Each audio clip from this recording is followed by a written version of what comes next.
Hello， 各位觀眾朋友，大家好，歡迎收看今天晚上恐怖怪談。今天晚上我要介紹世界上哪一個人的恐怖經歷，又發生在世界上哪一個角落呢？其實我必須說，今天要介紹這一則是發生在離我們還蠻近的國家，不是日本。今天是在馬來西亞。其實說到馬來西亞，我之前也蠻常去馬來西亞的嘛。那我之前會去馬來西亞，最主要幾個原因是因為第一，它語言通；第二，之前好像聽老師說馬來西亞的鬼好像也蠻兇的。然後第三是馬來西亞吃的東西還蠻好吃的，機票又便宜，所以說有時候會飛過去。但我比較怕熱就對了。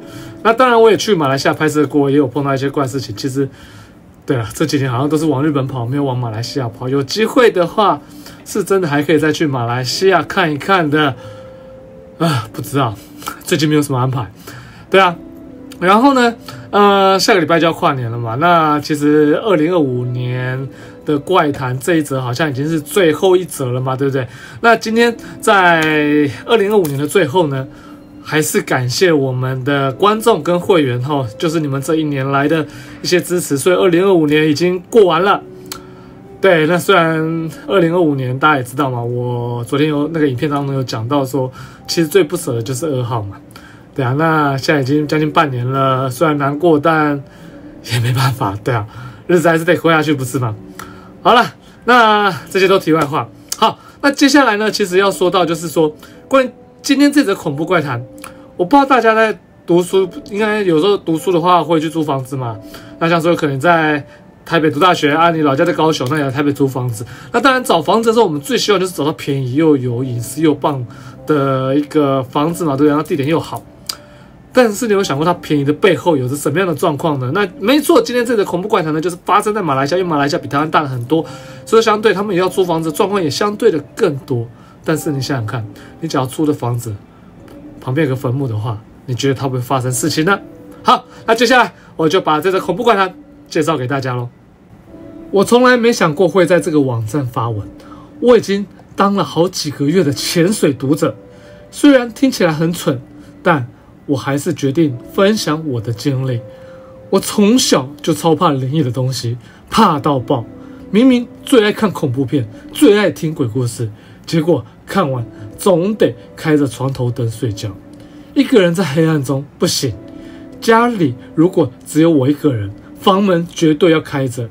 雖然怕得要死，但我之前從來沒真正遇過什麼靈異事件，我自己也不想遇啊。頂多小時候有一次，不太確定是不是鬼。總之這件事情發生在2005年，我剛考完 SPM 高中會考，跟最好的朋友一起報名了一個短期課程，課程6個月，離家很遠，我們倆就決定在學校附近租房子住。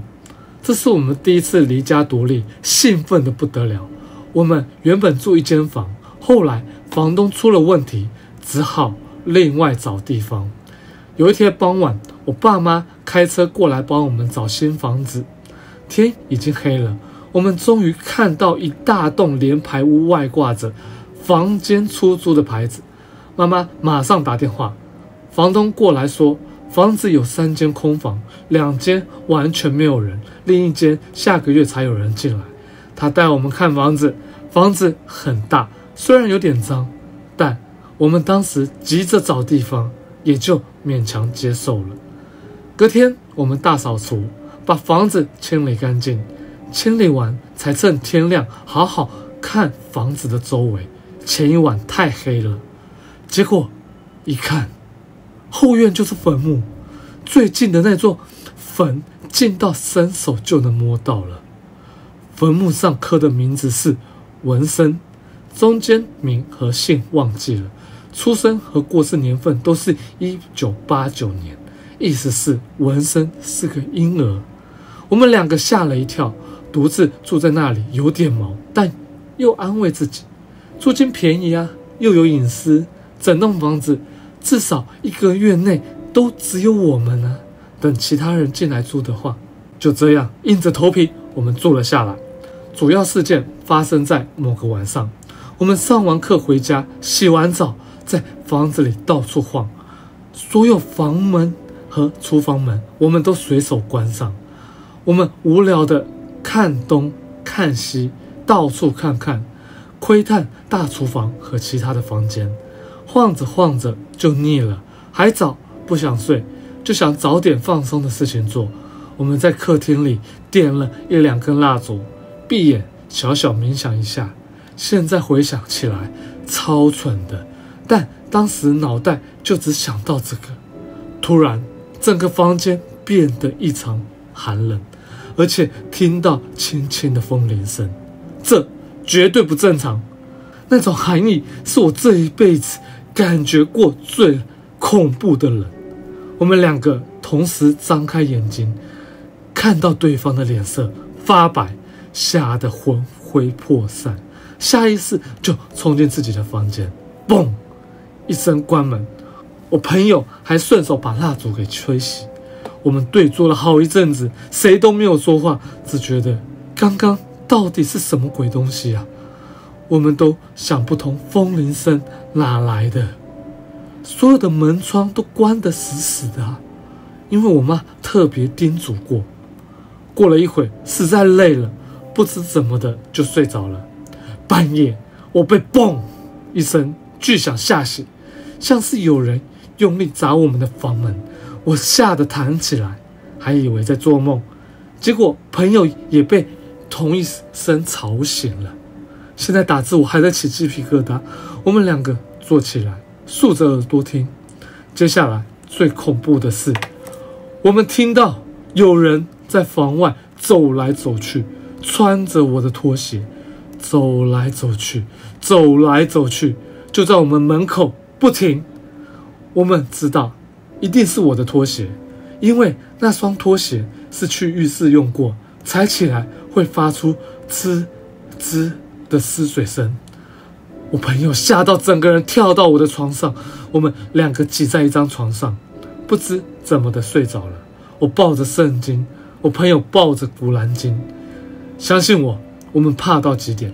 2個女生獨自在這麼大的空房子，聽到房外有腳步聲，絕對不是開玩笑。房子不可能有人進來，因為大門從裡面用我們自己買的鎖鎖死了，開門聲音很大，絕對聽得到，連房東也進不來。隔天一早上起來，陽光一照，恐懼好像被治癒了。我們像平常一樣出門洗漱，結果看到我們的拖鞋被亂扔在不同的地方，證明真的有人穿過。那是我們在那裡唯一一次遇到的怪事。我們又住了大概1個月，後來在隔壁3棟房子找到新房間時搬走。房東後來告訴我們，那棟房子干擾很多，從來沒有人住過超過2到3個月。我們搬走之後，一戶印度家庭買下那棟房子，他們帶了一個小嬰兒。有一天，新房東告訴我們，那戶印度家庭正在房子裡舉辦淨化儀式，因為干擾太多了，寶寶一直哭。這就是我的經歷。我後來跟很多大學同學朋友們說過，有些人當真，有些人不信，但這絕對是真的。我跟朋友到現在都還記得清清楚楚，永遠忘不了。謝謝你們聽我訴說我的故事，歡迎告訴我你們覺得那是什麼。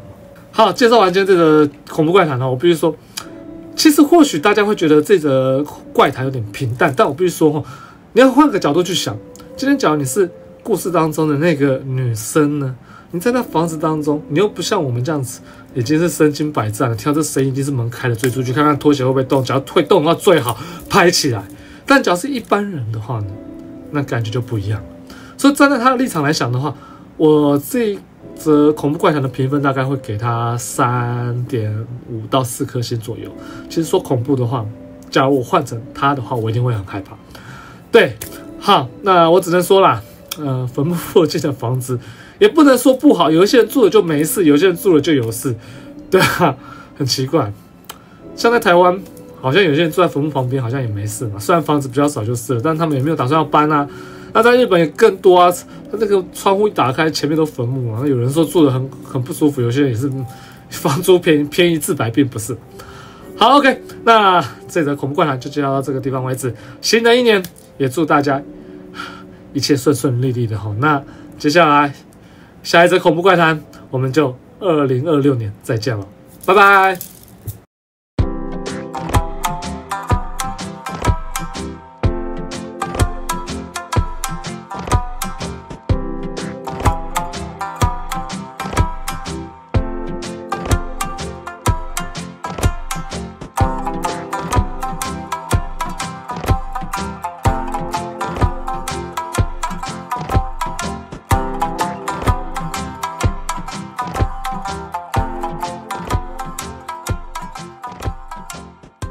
咿呀嗦嗦。